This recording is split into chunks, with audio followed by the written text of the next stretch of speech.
This is Optimal Finance Daily, episode 2389. The Secret to Staying Motivated When Getting Out of Debt by Jackie Beck of JackieBeck.com. And I'm your host and personal finance enthusiast, Diana Merriam. Thanks so much for joining once again here on Optimal Finance Daily. I'm here narrating for you every single day from some of the best articles on the web when it comes to money and finance. So without further ado, let's get right to today's post and start optimizing your life. The Secret to Staying Motivated When Getting Out of Debt by Jackie Beck of JackieBeck.com. Do you remember the moment when you first decided to get out of debt? Maybe you just plain had enough of the struggle and stress. Maybe you just had a child and wanted financial security for them. Or maybe you realized how much more you could be doing with that money if you weren't busy paying interest with it. Whatever the reason, you were motivated, fired up, determined to change your life. But months or years later, will you still feel that way about getting out of debt? Chances are you won't, unless you take advantage of the secret to staying motivated for the long haul when getting out of debt. Start by understanding what motivation really is. It's important to start by understanding what motivation really is. I'm feeling super motivated right now. You might say, this is going to be great. But are you really feeling motivated? Probably not. More likely, what you're actually feeling is super inspired and excited about becoming debt-free. It's common to confuse motivation with inspiration. Inspiration is that feeling that makes you leap up out of your chair, ready to take action right this very second. It's a great feeling. It's also usually fleeting. As Zig Ziglar said, quote, "People often say that motivation doesn't last. Well, neither does bathing. That's why we recommend it daily," end quote. Replace motivation with inspiration in that sentence, and he's got it right. So what is real motivation? Real motivation does last. Real motivation does last because your motivation is the reason behind why you're doing something. Motivation is not a feeling, it's your reason. You don't have to feel excited and inspired all the time. You just have to keep moving forward and doing the work while you keep your reason in sight. So the secret to staying motivated when getting out of debt? You need to truly understand the deeper reason behind why you want to get out of debt, and then focus heavily on that. For example, many of us want to get out of debt so we can stop stressing about money. But what else will being debt-free do for you? How will your life be different? Dig deep and then focus on how your life will change. Will you be able to work at a more satisfying job, work less, send your children to college, finally go on that vacation you never imagined you'd be able to take? Stop fighting about money with your spouse? Sleep better at night? What do you want your life to be like? Figure it out. And then focus on that reason as you work to get out of debt. Nurture the heck out of that debt-free dream. That's how you stay motivated when getting out of debt. Then you can commit to making a permanent change in how you handle your money. Of course, if you came here hoping to find a magic trick that will get you out of debt in 5 seconds flat, that probably wasn't what you wanted to hear.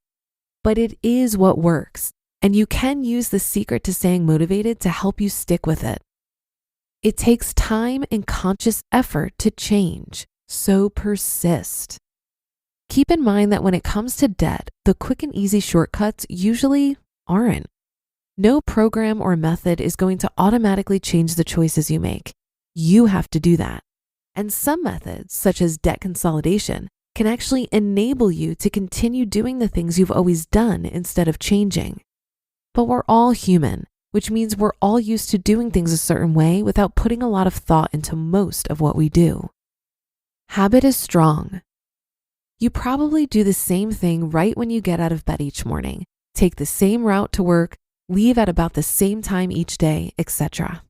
Those kind of automatic actions help us get along so that we can focus on things that we aren't used to doing. But have you ever tried to permanently change the route you take to work? Chances are, even if you intended to go a different way, you'll end up on the same old route without even realizing it. At least a few times, and especially at first. What it takes to stay motivated and make a permanent change. To make a permanent change, you have to be committed to doing so. You have to try again if you slip up. You have to keep at it, even if roadblocks get thrown in your way. That takes real motivation, so use this secret to your advantage. In the change your route to work example, if you took the old route by mistake one day, you wouldn't give up and tell yourself that you'll never get off the road. You wouldn't resign yourself to it. Instead, you'd try harder the next day. Maybe you'd put a sticky note on your door or ask your spouse to remind you of your goal. Maybe you'd chat with your coworkers about the routes they usually take to work to see if there's a route you're overlooking. It's the same way with getting out of debt. You decide on the change you want to make, going from a borrowing mentality to a self-funded mentality. Focus each day on your target and then get right back on the desired path if you go astray. You can do it if you keep focused on your real reason. You just listened to the post titled "The Secret to Staying Motivated When Getting Out of Debt" by Jackie Beck of JackieBeck.com. Getting out of debt is an ambitious goal, and it takes a certain mindset shift to be able to stick with it. Many of us get used to mindlessly swiping our credit cards and not really paying attention to where our money is going. So I think the first step is growing awareness around the inflows and outflows of our money. And the habit is to keep gently pulling ourselves back to that awareness, just like a meditation. Many people believe debt is just a part of life, and if you have a large amount of it, it can feel impossible to dig out of.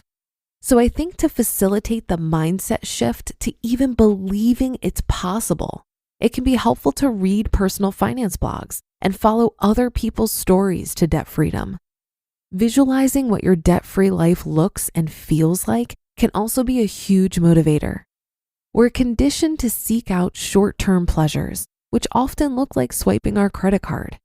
But when we pause and consider that debt freedom is going to provide so much more happiness than the temporary pleasure of a new purchase, that can help us hold off long enough for our new mindful spending habits to stick. I'll tell you from experience that it took me 11 months to get out of 30 grand of debt, which is a relatively short amount of time, but it was my absolute favorite part of my money journey. I learned how to be creative and resourceful about getting my needs met, and I also learned that the best things in life are free. And that'll do it for another edition of Optimal Finance Daily. Thank you so much for joining today and every day, and for sharing the show. That goes a long way to keep this podcast running. Have a great rest of your day, and I'll see you back here tomorrow where your optimal life awaits.